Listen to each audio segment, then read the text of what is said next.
Welcome back to our YouTube channel. And today we have two very important guests joining us all the way from United States of America, Richa ji and Deepak. Please introduce yourself. Richa ji, I would like to start with you first. Hi, so yes, I'm glad to be here, Susheel ji. Thanks for the welcome. So my name is Richa Gautam, and I am here because, I got involved in a lot of these activities related to the campaigns that are going on the Citizenship Amendment Act, on caste, on, what else? Kashmir. And to top it all, the farm bills. The farmers in Punjab are maybe protesting, but then we also have people all over the world talking about it. So somehow there is a certain political game that is on, and none of us is free of this political propaganda. We all have to sort of analyze it. We have to understand it, and we have to put our voice out there. Luckily, we have platforms like yours, Susheel ji, to put out our own viewpoints, because there seems to be an overriding, programmed propaganda going on a very broad platform, which is anti-India, and also it stinks of Hindu hate, as far as I can see. Yeah, I see that happening a lot where I live in Canada, Vancouver as well. And it's really surprising to see how little people know and how easily people get influenced by it. So tell me, before CAA, because I've seen that ever since Modi government came into power, uh, the attacks on Hindus, attacks on Indian government have been really rampant. And we see that in universities, campuses. I see that, you are definitely not a student. How does it impact you and your family when you see lies being propagated? Uh, I understand that criticism is a very good sign of a healthy democracy, especially in America. We have freedom of speech. However, when there are lies and campaigns against one particular community, like they call it Hindu nationalism or Hindu superiority, uh, how does it affect you, and why do you think people like us, Indians, Hindus, should fight for it in North America?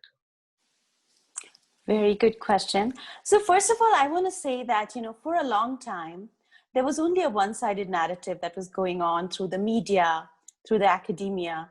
There were certain interests that had captured all of these channels of communication. And we used to sit and listen, isn't it? But now we have social media. So, we hear the subaltern voices. We are the subaltern voices too. We were the people who had a mute button on for so long. So it is not just Hindu nationalism that is being criticized. Think about Trump, even in the US, we have this whole criticism going on about American nationalism on the rise, right? So who are these forces that are against nationalism? They're somehow against some sort of a patriotic, field. A friend of mine was saying that if you have a flag on the stars and stripes on your door, that means you're a Republican. I said, so what about the Democrats? Are they not, don't they feel the same sort of passion or patriotism for the country? So you're right. The way it affects all of us is that some sort of confusion, first of all, as to, why is patriotism and why is nationalism wrong, right? So that is one. And second of all, I think I will talk in more detail about the kind of things that are going on in terms of not just capturing the media and academia on a, say, college level, but even at school level. So we will go into that a little bit more detail, Susheel ji. But yeah, I think that should suffice, I think, as a fact that we cannot stay silent. We cannot stay on the fence anymore. We cannot just go to our buffet parties or to the temple, pray, and then come back home and do our studies or, computer software, coding. We have a duty to put our voice out there. Yes. So let's come to Citizenship Amendment Act, because I think that was the most controversial thing which is going on for almost 1 year. And for those who don't know about CAA, so CAA was basically a fast track citizenship bill which Indian government brought for persecuted minorities in places like Afghanistan, places like Pakistan, Bangladesh, which are solely Islamic republics. And we have seen time and again minorities like Hindus, Sikhs, Christians, they're getting persecuted. The girls get abducted, they get raped, they are forcefully being converted, and the place is like hell for them. And our whole Southeast Asia was divided on the base of religion, and there have been a lot of people who come to a country like India for refuge, and because of the bureaucracy, because it's such a big country, these people are stateless for years. So India just made a fast track citizenship for those persecuted people, and there was a huge uproar. A lot of people said that it's a sign of Hindu fascism, it's against anti-Muslim, and there's a lot of hate being propagated and a lot of propaganda, and people have completely forgotten the misery of Hindus, Christians, Sikhs, minorities over there. And it seems like the victim card has been just given to one particular community, like only Muslims can be victim. uh, However, Muslims are victim in some countries, but not in the countries like Pakistan and Bangladesh. We never see any Muslim getting persecuted because of religion. Yeah, there is a violence, but people completely ignore that fact. And I have this young man with me, Deepak, who stood up for it and for that cause and did something. And the best way to reach youngsters is through art and music. And Deepak Right. has actually made a song about the persecuted minorities of Southeast Asia. So Deepak, first of all, welcome and thank you so much for doing your bit. Uh, Thank you why? for having me. How? Tell me, how did you learn about the CA Act, and what was your first impression about minorities being persecuted in places like Pakistan, Afghanistan, Bangladesh? Okay, so at first I didn't really know much about this topic, and I was approached with this project by Richa ji. Just she gave me like the opportunity to look into this, and I did some of my research, and I realized all this stuff was going on, and it kind of hit me. Is like I didn't know about this. There's a lot that I don't know about, and this is just terrible. So I was glad to have this opportunity to use my music and my talents to serve the greater good in this way, because like since I started, it's been more of like a personal journey. But now I've been given the opportunity to use my talents and use my music to approach this greater good, this greater just topic. So yeah, that's what I have to say for now. Okay, we are going to play the music, play the song which you made. But if you can sing few lines, or just that would be really nice for our viewers. Oh, sing on like on this Yeah, right yeah, now, right sing. now, like just two lines. Okay, let's see. I'll sing you the chorus. If I could look into your eyes and say everything will be okay, and where your home is haven from the worst, may I secure that earth. And so the name of the song is Haven, and so you can tell by the chorus where I could Mhm. look into your eyes and all that stuff. So, how has been the reaction of people around you? You live in America, and you Mm. are around people from different nationalities, white, blacks, Hispanics, a lot of Indians from different communities. How has been like their reaction? If you can tell us about it. I've gotten a lot of good feedback from like my friends and from people my age. especially on my social media, like on my Instagram. I got a lot of comments saying, thank you for doing this. Thank you for standing up for the truth. This is very amazing and powerful. This is needed. All that kind of stuff. Mm-hmm. Has there been a criticism or some negative feedback or comment from someone? Not yet, really. Not yet. Okay, Yeah, that's yeah. really great. We'll see. So, do Yeah. you usually make this kind of music to make people aware, like about issues, or have you made other kind of music as well? Right. Yeah. So I've started in like I've been making music since like March of 2020, and yeah, it's been like I said before, it's been a personal journey. Like I've been writing about my own experiences, my own like college and high school. Mm-hmm. But this is the first song that it's like not about me. It's about like an important issue. Mm-hmm. So yeah, it's definitely like a big step for me. And yeah. Okay, great. Have you heard any comments or letters you've been receiving from actually like Hindus in Pakistan and Bangladesh and people like that? Not from those places, but definitely in like Hindus in America have reached out to me, like texted me saying, thank you for doing this, or this is awesome, this is great, all that stuff. Okay, that's really great, and Mhm. I really hope that you continue doing this work Yeah, I want to. and continue helping people. And I believe music is a really, really strong way of reaching out to people. Definitely. We will definitely put a link. It's below our video description. And thank you so much, Deepak, for giving us your time Mhm. and for writing that song and speaking for people who don't have voice. Right. It was my pleasure. Thank you. Bye. Mhm. Bye.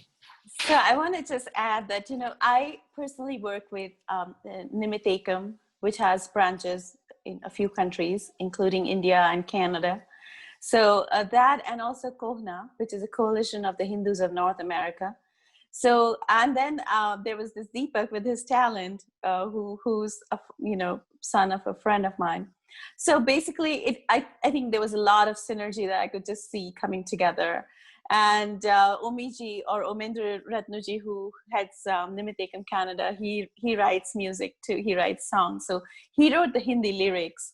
And then Deepak actually worked, on some of the translations that we had to make it English, because we first of all, he's of course a Western music, a musician, and then also the fact that to reach out to the American public, because that's where the CAA propaganda is really going strong.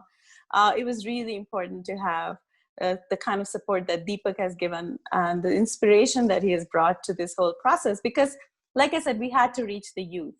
The youth have it's an important role that I feel both Nimitekam and Kohna and also musicians like Deepak will bring to the table, because we need to get the word out to our children, because they're getting influenced by the strong narrative that goes on in the media, So yeah, thank you, Deepak. It was such a pleasure working with you. No problem at all. Always. Yeah. Pleasure here So too. yeah. Okay, Deepak, you can leave the screen now. Like, you can leave the conversation. I'll edit it. Okay. Yeah. Just leave the call. Yeah. Okay. Thank you for having me. Bye-bye. Bye. Bye. Okay, Richa ji. So, shall we continue in English or make it in Hindi? Oh, so do you have Hindi audience? Yes, most of So it. let's do 5 minutes of the school problem. 5-10 minutes. In English or Because Hindi? in English, and then do Hindi. Okay, great. We can mix and match as well, like few lines here and there. But it's okay. We'll just make it in English. Yeah. Okay. Yeah. The school issue has to reach the students too. Okay. Okay. So, I'll start because we'll edit it. This part which we are talking. Okay. 1, 2, 3. Start. So this CAA protest and all this narrative against CAA, and we see right now, Richa ji, that the young youth, we are very much concerned about what's going on in the world. We have seen marches about climate change and about people who are, vulnerable, people who are voiceless. And this law, CA, it just gives the impression to young people that India is somehow a fascist government, and the Modi government is probably going to do something which Hitler did to Jews in 1940s. Yes. How can we fight that? How can we talk to young minds about it? And what has been your experience so far? So yeah, thank you for this very sensitive and very, very problematic question, actually, because you're right. The narrative of the CAA is just it's not just in the political system, right?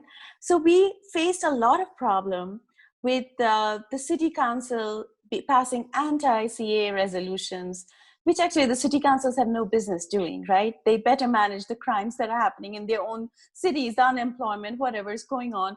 But here we fought. So I want to say that also there was this Kashmir Resolution that happened before, which we were caught unawares. It went to the US Congress.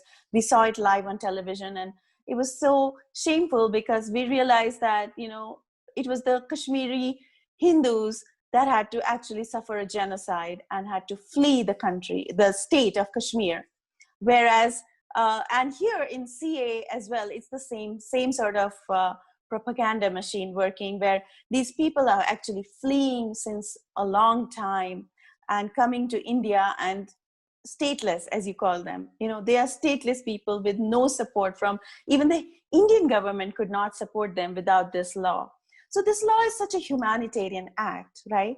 It was a humanitarian way of dealing with these people, allowing them to become citizens of the country of India and get, maybe land rights, ability to send their children to schools, all of that, be trust, if coming from hostile nations like Pakistan and Afghanistan, they were vetted and they were given fast track citizenships and allowed to settle down in India with some dignity.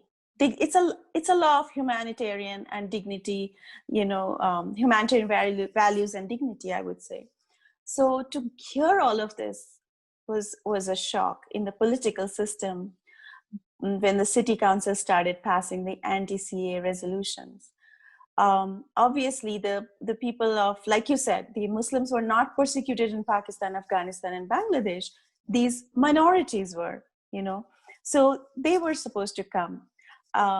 But when we come to the United States, I think not just United States, in the North American region, if I look at Canada, also we've had some of these, New Westminster, it passed, which is how, I was so impressed with the interview you did, because you actually were able to get to the root of the issue, that these people who are passing these resolutions anti-CA do not really know what the issue is at all, So that was the sad part. But now I want to go to the fact that the schools in the United States are being impacted. The children are being made to write essays saying CA is bad. They try to introduce CA as a debate topic, in schools. And we also heard of, them talking about Rohingya issues in schools. And also, if Chicago Tribune recently published an article where Amina Ahmed was one of the girls who, was highlighted as a student activist who's talking about CAA and how it's bad for India and all of that. And then we wrote to them multiple letters. We approached them with facts and, facts and fiction deck. And we actually found some honesty there. They retracted their story. And what were, if you can, pinpoint, what were the facts which were misplaced, or what were the lies which were being propagated? Oh, the very big lies, like, saying that the Muslims will lose their citizenships in India, and the fact that it is anti-Muslim is, of course, the Islamophobic element is always, Amina Ahmed really talked a lot about that, and she influenced her teachers at school. And so we are working with the school right now, but the Chicago Tribune, I have to give credit to the editorial staff and the executives there. They listened to us.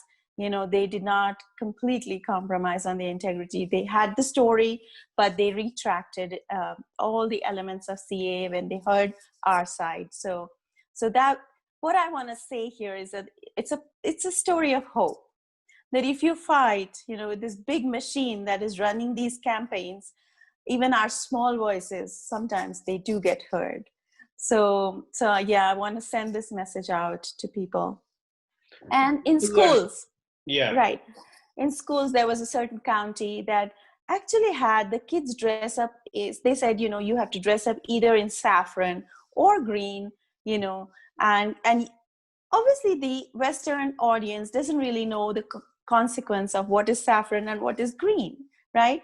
But the Islamic Students Organization asked the students to do that for a certain one of the days, and then some of our activists, they went and countered the propaganda that saffron, these colors have some association to Hindus and Muslims, the saffron being a Hindu flag color or green being the Muslim color. So it is a really, really divisive rhetoric that is being propagated. So what exactly, so what were they trying to achieve with that?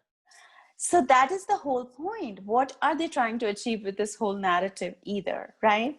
But there is a certain political machinery that is sort of working overtime to create these sort of divisive narratives and divisive methods to create. So, obviously the kids get confused, so it's a really, really a wrong thing that's going on. And I'm so glad there were people there who stood up, and we really, supported these kind of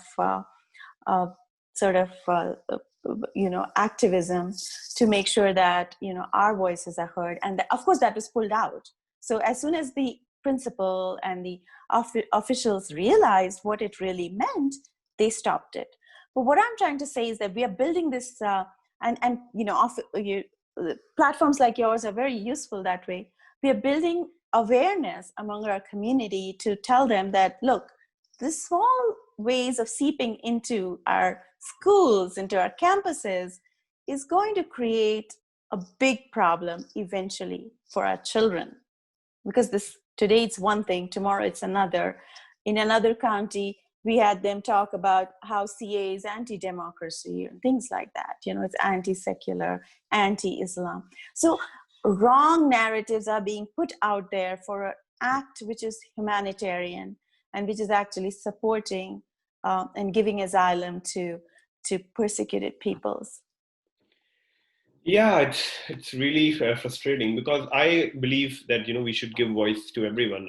Indian government is not ideal. I'm not saying that we cannot do anything wrong and Hindus are perfect. It is definitely not like that.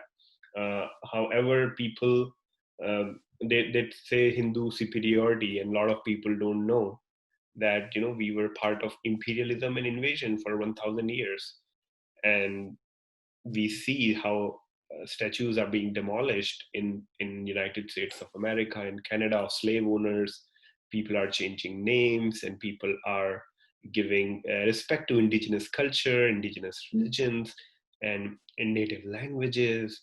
And people are actually looking at the past history and demolishing those monuments and changing names and taking away credits from people, even though if they did anything good. But if they were racist and bigoted and were part of this imperialism, people are fighting back against it.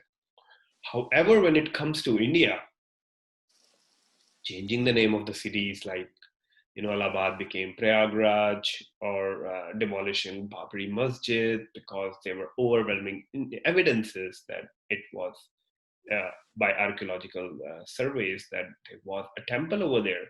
And we find text and stories like how those invaders, Muslim invaders, they actually glorified when they killed people, they destroyed monuments, idol worshippers.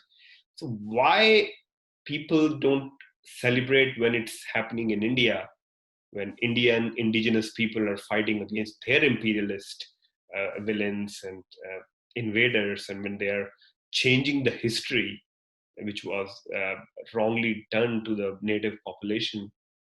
Why this hypocrisy, and do you see this happening in US?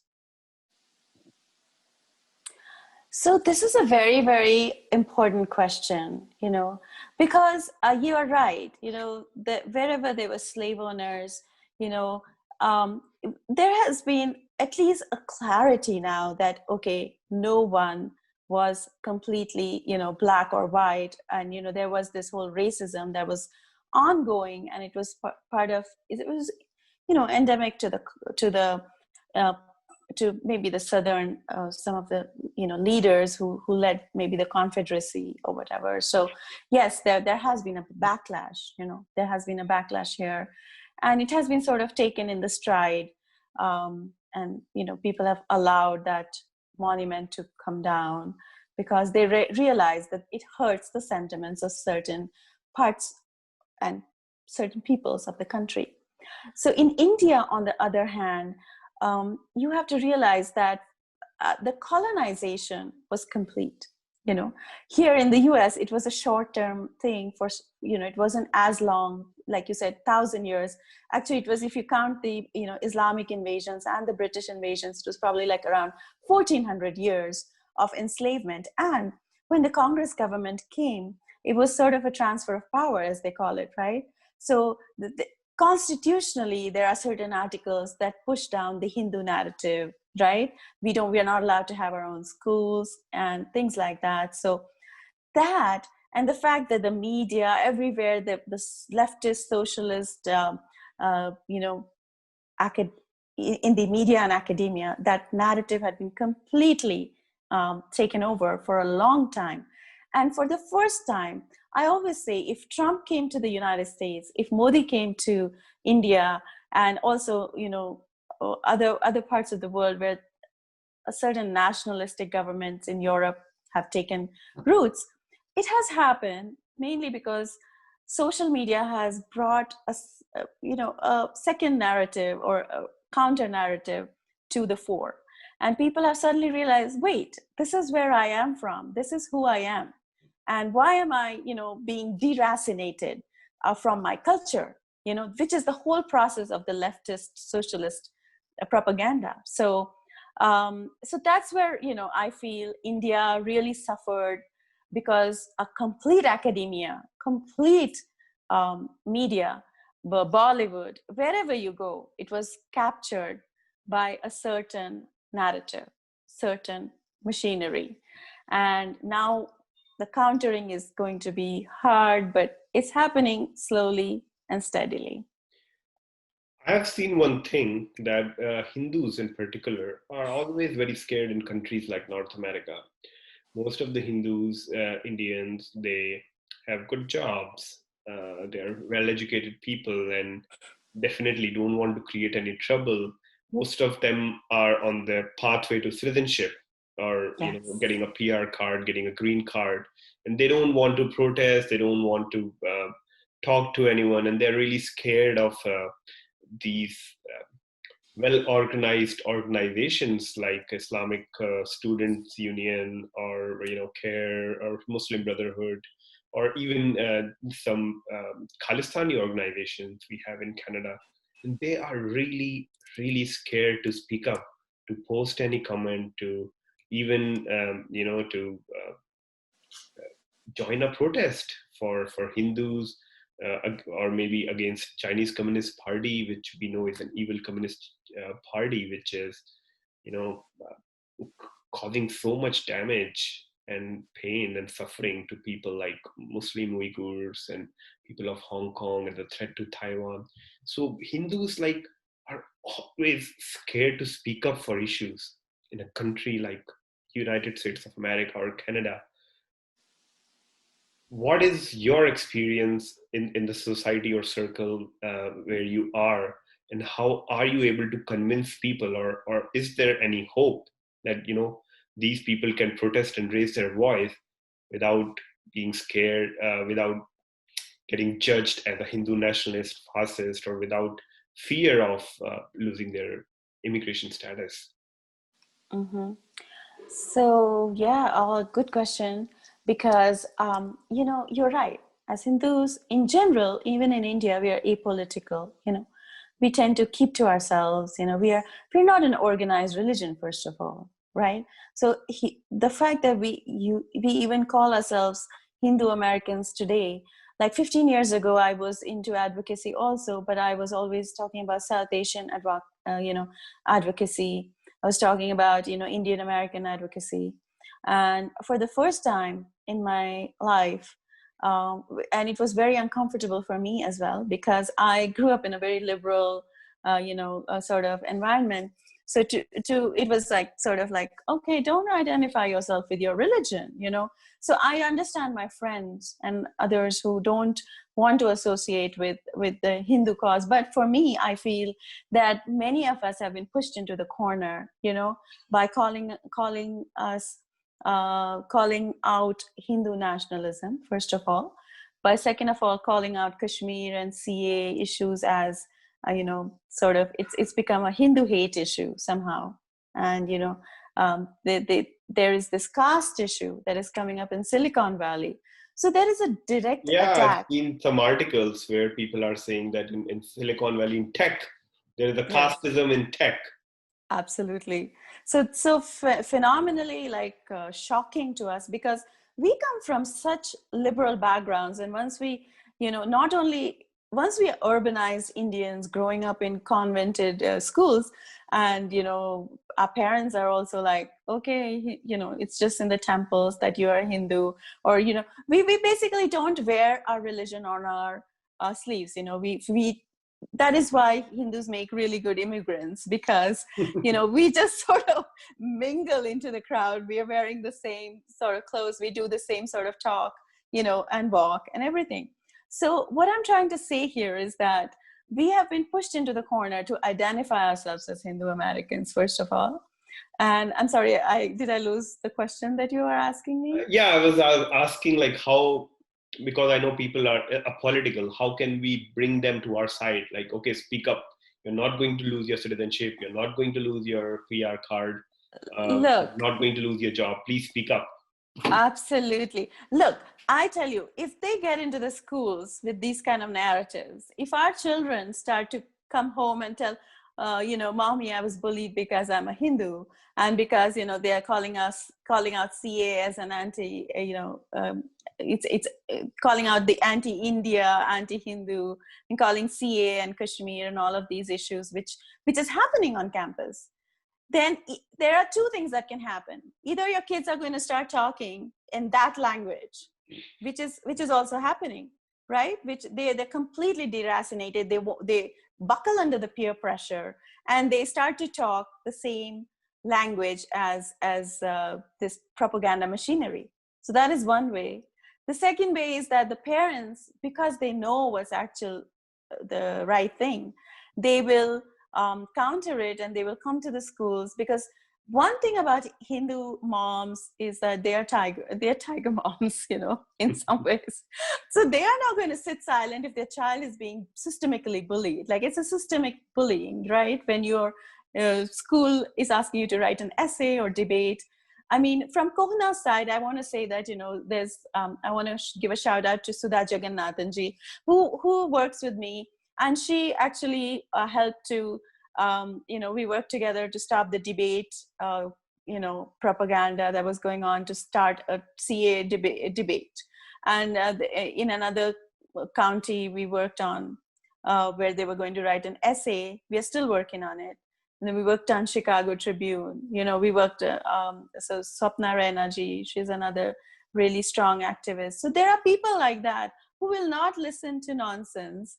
And Swapna Rainaji worked on this issue of the saffron and green narrative, or wearing these, fancy clothes to school to identify your leanings, So what I'm trying to say is that there are women like that who will stand up, and there are some women who will still go to their book clubs to read the best New York bestsellers, and, or to their buffet parties. But, what I want to call out is that we don't have the luxury to sit on the sidelines.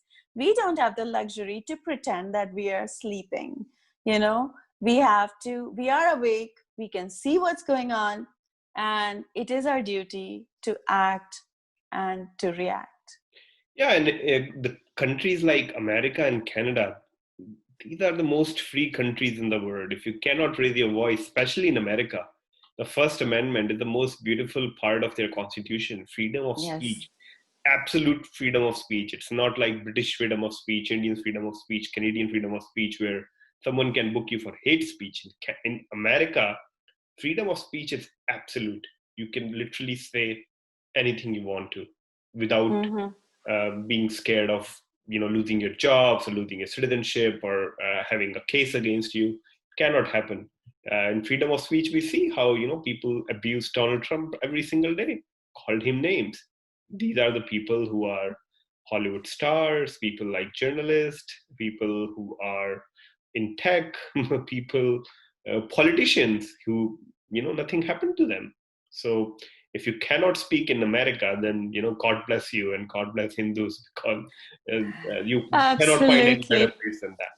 Look, let me say that even in India, I mean, people criticize Modi all the time. The whole world is doing it, and India is no less. We have such freedom of speech there, even though, like you said, the narrative may be skewed and people are trying to say that, there's a lockdown on expression. But no, if there was lockdown on expression, how would we ever hear so much negativity in the media, right? We do hear it. So we come from, I live right now in the world's one of the oldest democracies, and I come from you and I both, we come from one of the world's largest democracies. So we are lucky that we have seen democratic values in both these countries.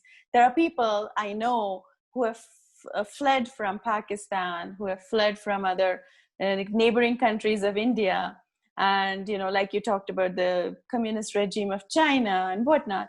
And, they have seen the other side, or people who have come. I have my friend from Romania. She's like, I'm voting, against socialism, because she's like, I don't know anything else but the fact that socialism pits man against man, and, there's no bread to eat, So that was her phrase, and it stayed with me, that is what socialism is. And I have seen India as a socialist republic, and I have seen India after it opened up to globalization and liberalization. And I want to be in the latter part of India, and I want to be in the latter part of America. I don't want America ever to get influenced by socialistic value systems. Different debate we are going. One last question I would like to ask. In America, there are two-party system: Democratic Party and a Republican Party. Do you think we should align, like Hindus should align with one political party? Like, does Democrats do not listen to Hindus at all now, or it's only Republican we can go to? But with Republican, we know they have issues too. It's not like a pious party. There are a lot of racists and bigots. Just because their enemy and our enemy is same doesn't mean that we go with them. Same with Democratic Party. They do stand for a lot of good. They listen to minorities, say all the right things. However, there are infiltration within Democratic Party of Islamists. So what do you think should be the way for Hindu Americans?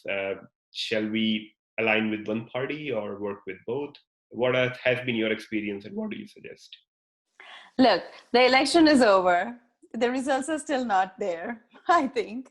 But what I want to say, because there's so much going on, so I really don't want to weigh on which parties they should vote on. But I not vote, but I'm saying like being part of, because elections, it's not just presidential election. There are city elections, provincial elections. You're so right. Look, I work here in Colorado, with both Democrats and Republicans, because, we have candidates who align with us in the India caucus. And I really feel that we have to go with people who stand for the value systems that we value, right? If they are going against, as someone who belongs or has roots in India, I obviously look out for, maybe it's a trade element or it is the value systems, that if they represent those sort of value systems that tie up. So I don't care which party they belong to, because, I live in a Democrat area, and I have no problems working closely with my Democrat leaders, or my Republican leaders. So that's the point I would like them to look into. All people who listen to this, anywhere you live, engage politically, engage with your leaders, even in your school boards, just participate, volunteer, because we learn so much when we just become part of the system. I think we don't have the luxury of sitting on the fence, at this time. That is my message. My message is that just engage in some sort of way. Either when you read something, just think about it. Don't get just, okay, this is what this op-ed says. Okay, this is the truth. Read a counter narrative, find out something, and go on the ground, work with people. That's my recommendation, actually. That's really good, and thank you so much for working in US for Hindus. We know Hindus are doing very well in countries like America, Canada. However, we need to speak for people who don't have any voice, people who are still stuck in Pakistan, in Bangladesh. We know just a small social media post about France, and there was a mob which attacked Hindu neighborhoods and destroyed houses and started beating people. And in Afghanistan, don't even talk about it. Like, there's hardly anyone left, which is not a Yes. Muslim. So, which is sad. Which is I'm not sad. making fun of it, but it is ironic when we talk about like Sikhs and Hindus in Afghanistan. They're like, what? Really? There are still some people left over there, like, which is sad it's and sad. funny at the same time. So Afghanistan, I just want to say, two things. One is that I read an article about, the last Hindu there who was just managing a temple, and he said, I'll die, but I'm not going to leave this temple. I'm here.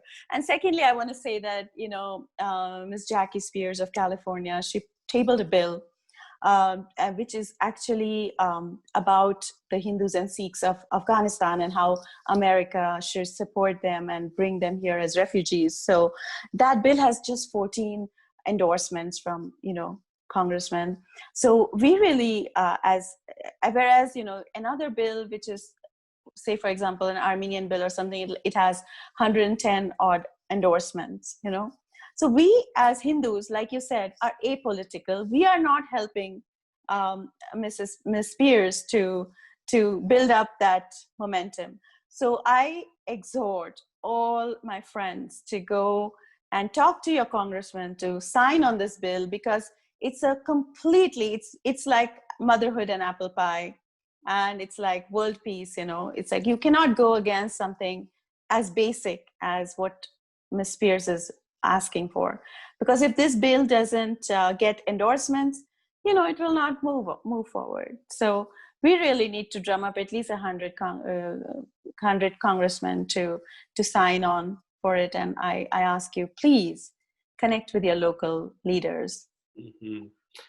I was actually wondering while talking to you and thinking about these kind of bills in the city council and everything. Do you think a day will come when the city of Ghaziabad, the city of Faridabad, city of Noida will pass a bill against America and Canada for mistreatment of indigenous native people over there? Well, you know what? I doubt it. I think How weird it would be, like, right? You are already laughing. Like, I'm city speechless. of Faridabad, MLA councillor passing a motion, like, Indian government, please take a stand against United States of America, against country, Canada, it is so stupid and hilarious. And Yep. we are looking at it every day. I Mm-hmm. think just because people like us live here, it is an attack, but it is hilarious at the same time. And who knows, we can be next Jews of the world. You are so right. That is the sad part, whereas the narrative that is being built up is that, oh, this is like a Nazi regime and whatnot. The fact of the matter is the persecution is happening to the Hindus and the Sikhs and even Yeah. the Christians, right? And they are the ones who are And they fleeing. included everyone. They actually excluded Hindus of Sri Lanka too in that bill, but nobody talks about it. Nobody talks about it. You know why? Because Sri Lanka is peaceful now. It's peaceful now. So that's an interesting point you bring up. And the fact of the matter is that, there are two things again to this. One is that there's a historic nature to the Pakistan, Bangladesh, Afghanistan. They were earlier indigenous part of the greater India, so there are these indigenous populations that have a right to come to India through a legal process. And that there that was actually act, Nehru Liaquat Pact in 1951, which they signed, and you nailed it. And yeah. India took care of its minorities, whereas the Pakistani governments did not take care of their minorities. So because of that, they are entitled to come here. So that is why the CAA stops at these three countries, of Afghanistan, Pakistan, and Bangladesh. Afghanistan also has its own trickle of population coming to India for a long time now. Yeah. We've supported that. We have Afghan colonies in India and absolutely. My own family has roots. You used to have orchards in Afghanistan, and after the 1985 and when slowly the dry fruits stopped coming, and then slowly it was like, okay, the orchards are no longer yours. So what I'm trying to say is that that whole process was pretty sad in the 1980s, that Afghanistan became so radicalized with the Talibanization. So to use words like Talibanization of India, or to use words like Nazi regime of India, things like that, it would be hilarious if it wasn't with such grave consequences, like the Delhi riots. It already happened in Kashmir. Kashmir. It's just because of we have army over there. Otherwise, population, it's totally against Hindus and idol worshipper, kafirs, and it is actually Islamic Republic of Kashmir. Well, yeah, there are a couple of districts there which had that radicalization. But, the fact of the matter is, because of the regimes of, a couple of those oligarchs, I call them oligarchs, the Abdullahs and the Muftis, and because of those regimes, there was some sort of a support system that was going on.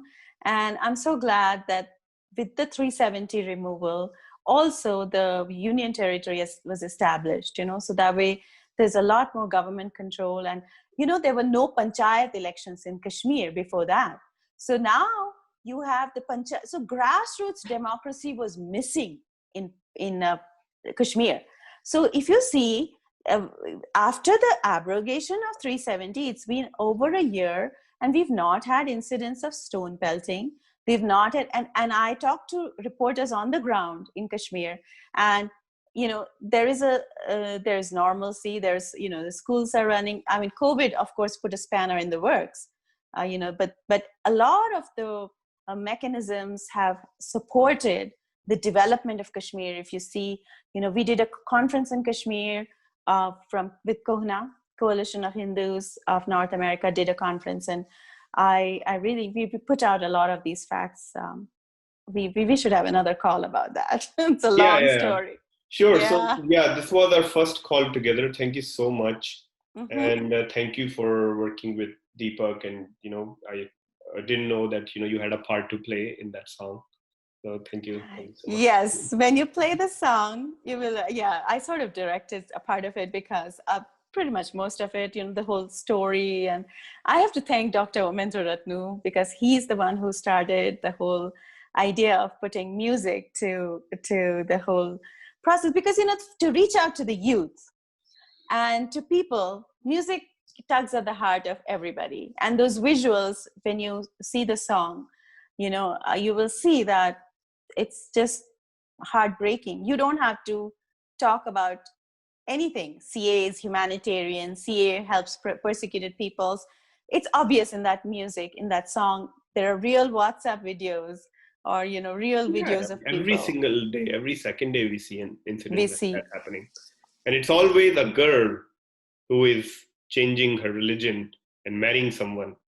I don't know why a Hindu boy doesn't change his religion and marry the Muslim woman. It's always a Hindu girl or a Christian girl who is, changing her religion and marrying. So it's clear. I think the saddest part is that the weakest element of our society is the little innocent minor underage girls, age 9, age 10, age 13, even age 18. I feel the pain the most when I hear stories of abduction and a 9-year-old married to a 44-year-old man who's already has 3 kids, older than her, and it's just a sad story. And they get confessional statements from these little girls saying they're going of their own accord, Pakistan get away with it, thanks to organizations and everywhere in countries. Absolutely. So there's the second class treatment is they work as bonded laborers. There's a lot of issues, but then we can go on and on about it, but I don't think this CAA thing will stop. I just a couple of days ago I saw a hit piece article written in Toronto Star by a Canadian journalist about how India and Canada should think twice before thinking of India as an ally, because both are democracies. So she basically has written how India is becoming a fascist, nationalist place, and how bad it is, and how badly we treat minorities and Islamophobia and all that. So a lot of misinformation, a lot of propaganda going on. And I see these people as a part of one group because we see them share each other's platform whenever there is a debate or a bill is being passed in the city. You see the same faces, same names, and they quote each other, and there is no one to question them, and they get a free pass, and then they set the narrative. You are so right. You're so right. They quote each other and make it sound as if it's a narrative, whereas it's all a planted propaganda. They're research by talking to each other. And to me, the final, it's like the final proof of the pudding is the fact that the farm bill is being discussed in Canada, is being discussed in UK, it's being discussed here. And like, if you can discuss the farm bill, okay, there may be pros and cons. I don't want to get into that detail, but the fact that this machinery is not going to stop at Kashmir, they will not, or CAA or caste, but they are also going to talk about the farmers, so you have to understand that there was this whole big, that is how I see it. And maybe I'm right, maybe I'm not, but I see that there was a certain sort of political element that was controlling almost the whole world, including media, academia, including, the political systems, everything, okay?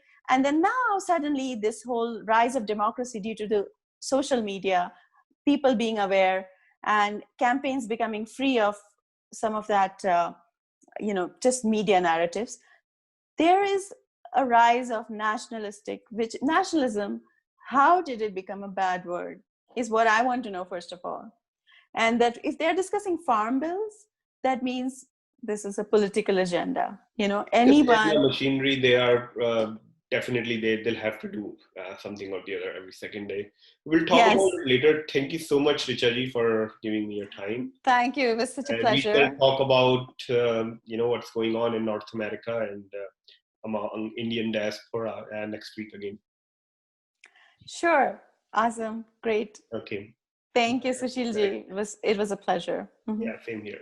Bye.